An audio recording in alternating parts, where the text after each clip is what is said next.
Okay, well, good evening, New York Jets fans and NFL fans. It is Monday, October 30th, 2024, 6:10 p.m., and you are watching The Takeoff.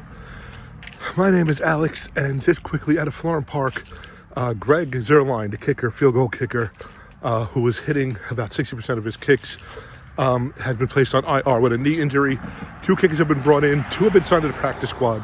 So somebody will be kicking other than Greg tomorrow night on Thursday Night Football, where Week 9 starts off. Halloween night, last day in October before I get into November. And, you know, I remember speaking earlier this year and in previous years saying, I always say you break the seasons off in quarters, and, we're just about, we're at the halfway mark of the season now. And there's 9 games left out of a 17-game season. But, I always say, all right, you want to be relevant in October. You want to be, starting to make your move by Thanksgiving and then solidify your position for Christmas. And at 2-6 right now, we just need a win. We need something positive to happen. We have lost 5 in a row. When I go through it again, 4 games with a point differential of 11, 4 games where there was a 1 score difference, where you had Aaron Rodgers have to go down and make a play, and they didn't. So basically that's where we are now. I'm going to walk across the street quickly because I got a school bus and a car behind me. But basically, and I keep saying basically, but in the end, 4 winnable games out of the 6 that we lost. Even a Pittsburgh game that basically, I keep saying basically, that was out of hand. 2 picks, 1 on a great move by the DB on a ball that Rodgers probably tried to force in there, and the other one off of Garrett Wilson's chest. And there's those little differences, those little nuances that are the difference between, possibly 5-3, 6-2, even 4-4. But I did a video earlier this week after the loss on Sunday to the Patriots, and I talked about people giving up their tickets and people like that. I don't want to do that today. It's not going to be a bitch fest. Honestly, tomorrow being Halloween, it's actually the 3rd home game since 2010 that the Jets are playing on Halloween, and it's the 4th game I remember them playing on Halloween. In fact, it's actually 4 games that they played in New Jersey, because the first game that I can remember when I was really, really into them, die hard, was in '93. They were the away team against the Giants, and the Giants had Phil Simms and Lawrence Taylor. And it was a miserable rainy day. It was a 1 o'clock game. Again, it was a Giant home game, so we were watching it at home. And there's a few things I remember about that game. First is, the week before, we had lost a bad one to the Bills. Darryl Talley made a tremendous one-handed interception off of Boomer Esiason. It was just, we couldn't get out of our own way, and they needed to start winning. And they actually started a winning streak that next week on Halloween when they beat the Giants. Now, I'll be lying if I remember the score, but I want to say, I think it was 13-7. It was more than a field goal difference, because the Giants and the last minute had to go for the touchdown. They couldn't tie it or win it with a field goal. But prior to that, I remember the Giants are like on the 2-yard line, and they're going in, and there's a muffed handoff between Phil Simms and his running back, and the ball just lands on the wet ground, and I think as that happens, Ronnie Lott just lights up the running back, so there's no chance for him to even pick up the fumble. And Jets pounce on it, and it stops the Giants' drive. It stops them from getting 6 or 3. The Jets wound up taking the lead, and I remember they kept panning into the crowd. And again, this is Halloween, so it's 1 o'clock game. So at this point in the fourth quarter, it's like 20-4, and you have the bell ringing for trick-or-treaters, and me and my father trying to watch the game, and my girlfriend, who's my wife now, comes over, and she's answering the door, and she's giving trick-or-treaters, and they're panning into the crowd, and there's somebody in a Jet jersey and helmet, and attached to them on like some sort of piece of metal is a what do I call it? A make-believe or a stuffed jersey, a Lawrence Taylor jersey. So it looks like Taylor is actually going to sack Boomer Esiason. And he walked up and down the stairs in the pouring rain, in the brisk cold, and the wind over at Giant Stadium. And on fourth down, Phil Simms threw a pass to the back of the end zone that was knocked down. And I can remember the Giants, the Jet DBs throwing their hands up in the air around the lot and whatnot. And that was the first time they won. And from there, I think they went on for a 4 or 5 game streak. So that was the stepping stone for that season. They wound up missing the playoffs by 1 game. But that was a stepping stone because it was dire before that. Not as bad as it is now with 2-6, but it was dire. Fast forward to the 2010 season, and this was a home game. I was unable to go, but my father and father-in-law went, and against the Packers and Aaron Rodgers. And the Jets wound up losing, I want to say 6-0 or 9-3 or something.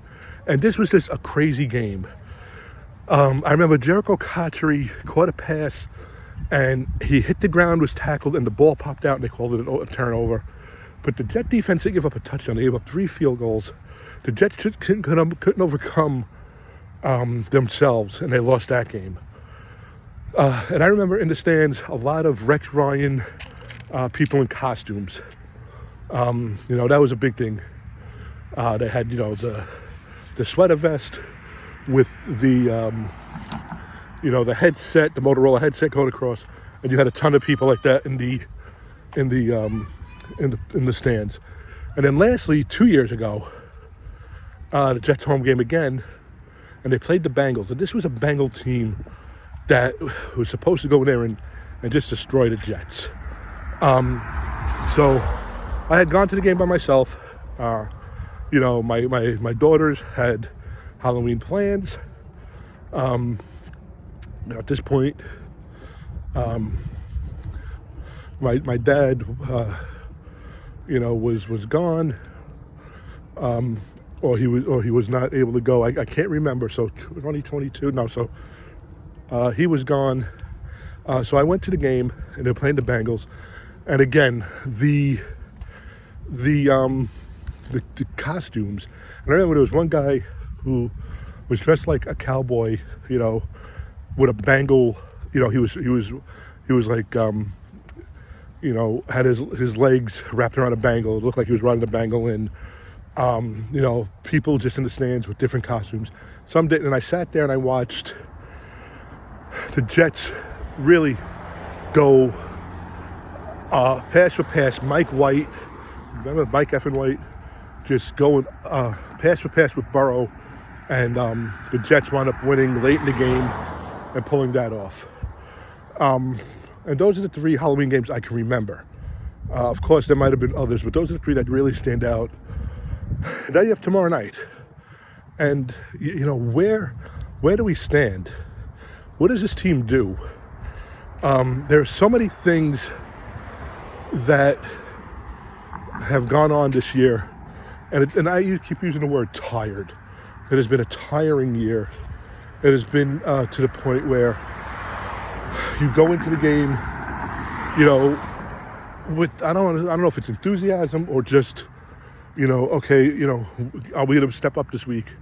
And then at the end, you're just worn out. So you got the Texans coming in, who are a good team. They're not a powerhouse, but they're a good team. They're a playoff team. C.J. Stroud, which last year in the rain, we kept at bay and we beat. But they lost Stephon Diggs to a season-ending injury, I think an ACL. So it is... I'm not going to say it makes it easier for the Jets, because let's be honest, week 1, Christian McCaffrey didn't play. It didn't make it any easier for the Jets. I believe against Buffalo, there was some defensive players that didn't play, and it didn't make it any easier for the Jets. But my daughter saw the news on Instagram that Stephon Diggs was out, and she texted me right away, this will be good for Thursday, and I hope so.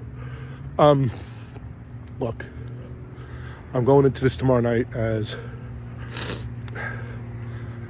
do we go to 2-7? I mean, is 2-7 possible? A very big possibility. 3-6. I mean, three wins after 9 games. I mean, look, you can say all the cliches you want. You can only play one game at a time. That's true. You can only win one game at a time. That's true. Take each down, take each drive, whatever. I mean, you could say anything you want. But bottom line is, have they proven to us that they could do this?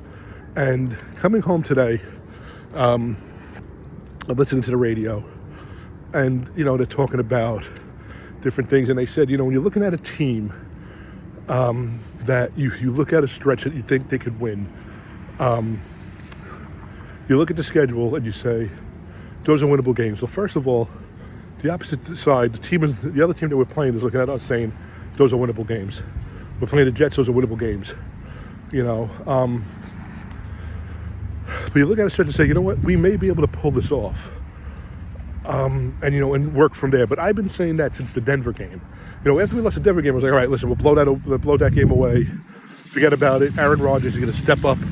But we're still making the same mistakes. So even though the teams we're playing are not that great, and even though the teams we're playing are beatable, how have we proven to the fans, has the team proven to themselves that they could beat them? Could they go out and get a sustaining winning streak going? Could they get one game? At one point they were 2-1. Let's not forget that. And now they dropped 5, and they're 2-6.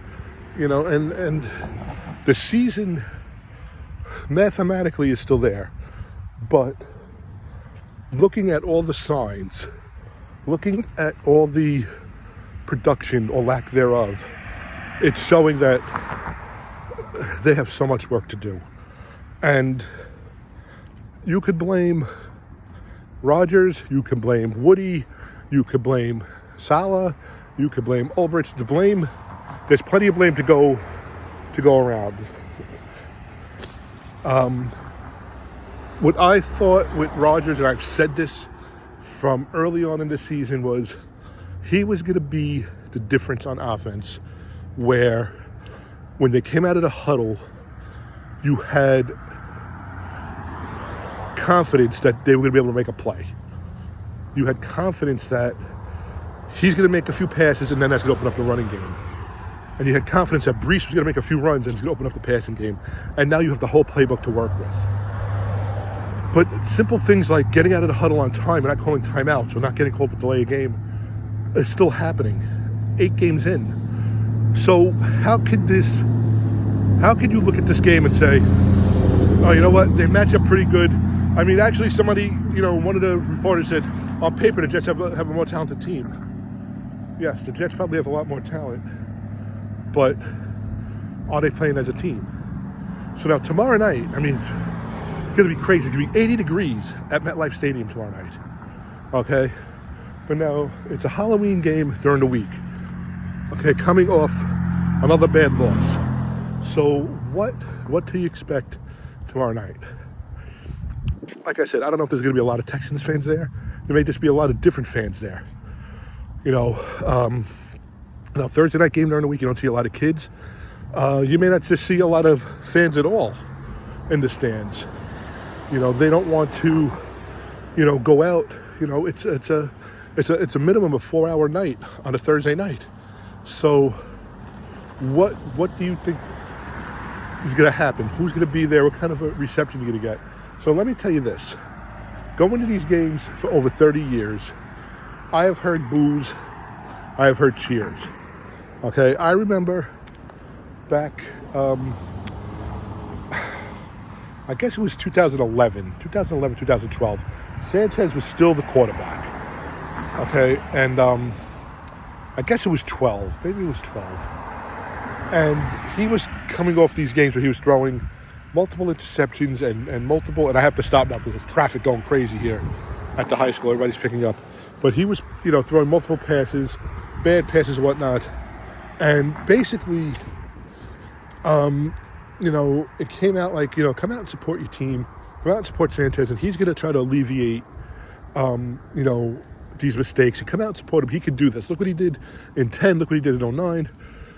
And he received a great ovation. I remember that. And I can remember, I want to say we were playing the Arizona Cardinals. Okay? And playing the Cardinals, and Kerry Rhodes was a DB for the Cardinals. Used to be on the Jets. He was pretty good. He was a little bit of a hot dog, but he was pretty good. And I think he threw 3 picks that day, Sanchez. And it was crazy because he was just throwing the ball up for grabs. And on one play, he's getting sacked. He's actually going backwards, almost flat this way. And he threw the ball up in the air. And the boos just rang out from that point on. Fast forward, this has got to be probably one of the most boring games I ever saw. I think it's like 6-0. We're losing, or it's 0-0. I don't know what it is. But I can remember people yelling at Rex, you got to change it, you got to do this, you got to do that.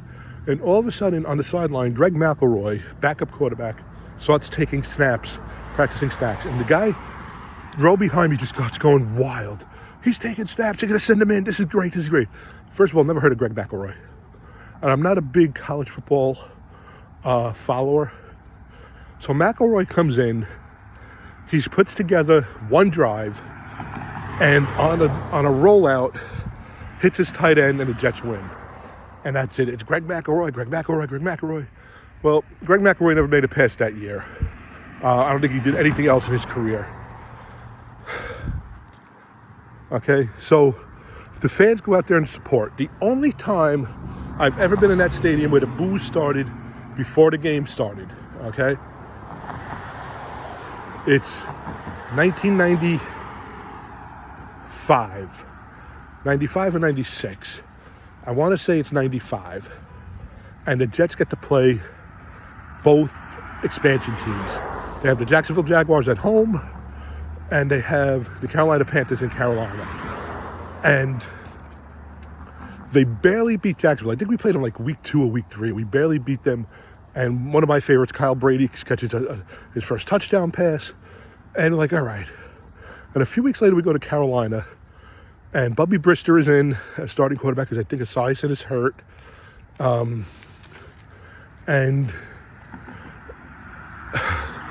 my buddy George will always remember this. The Jets are like backed up inside their 20, probably even inside their 10. And they decide they're going to throw a shovel pass. And Brister throws a shovel pass in front of him. And it's picked off by the Carolina I think it's a linebacker. I think it was like Julius Peppers or somebody picked it off. And he runs in for a touchdown, and the Jets lose the game. And it's the first ever win in Carolina Panthers history.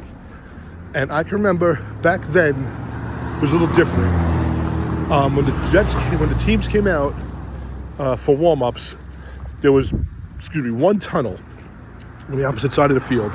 And they would come out, and the Jets, when they came out of the tunnel, would go to the left and run one lap around the field, and then end up on their side of the 50 to warm up.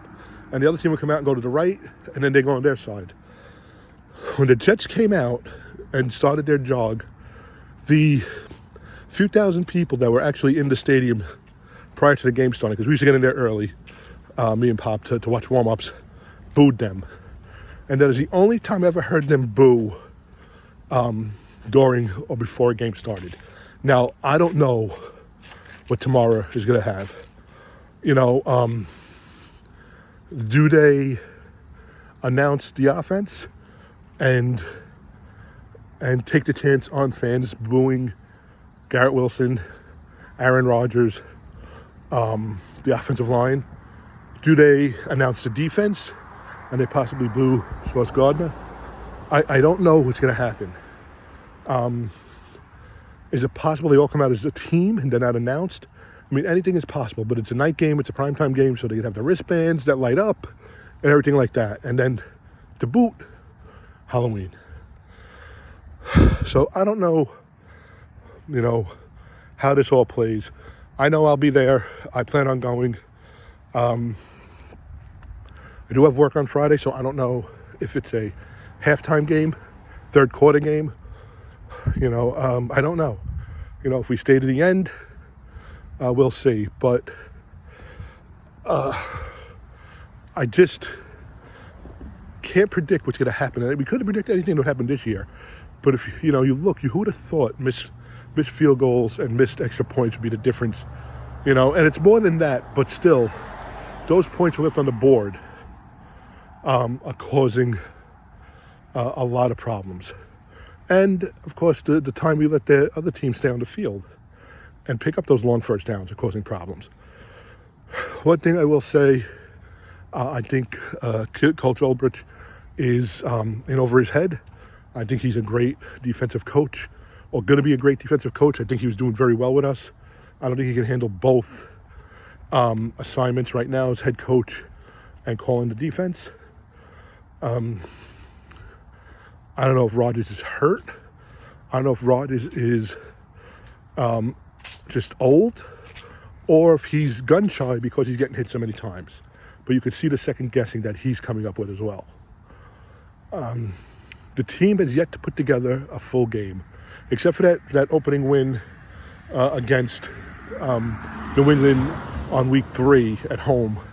They barely beat the Texans or the Titans, and they barely, or they beat the Patriots. So I don't know what to expect. I really don't. It's, usually I could say, well, the team could be progressive here, productive here, and we're going to lose it there. They have been so off kilter all year that it's hard for me to put up with it. And the penalties have to stop. So that's it. Get my steps in. It's getting dark out here. The clocks go back this weekend. And like I said, we wanted meaningful games by Halloween. Can this be a stepping stone, to get a few wins under our belt and try to make a move? I don't know. I really don't know. I hope it is. I hope we can build, but we can't build unless we get a win to build off of. So we will see. So that's all it is. That's it. My name is Alex. You're watching The Takeoff. I ask you to please follow us. You can tweet us at The Jets Takeoff is our Twitter handle. You can subscribe to this video. We're on YouTube. The YouTube account is The Takeoff, and the YouTube channel is at The Jets Takeoff. You can email us at thejets.takeoff@gmail.com. Listen, have a great rest of your week. Have a blessed week, however you say it. Have a good Halloween. Be safe, be vigilant, be healthy, and we'll talk again.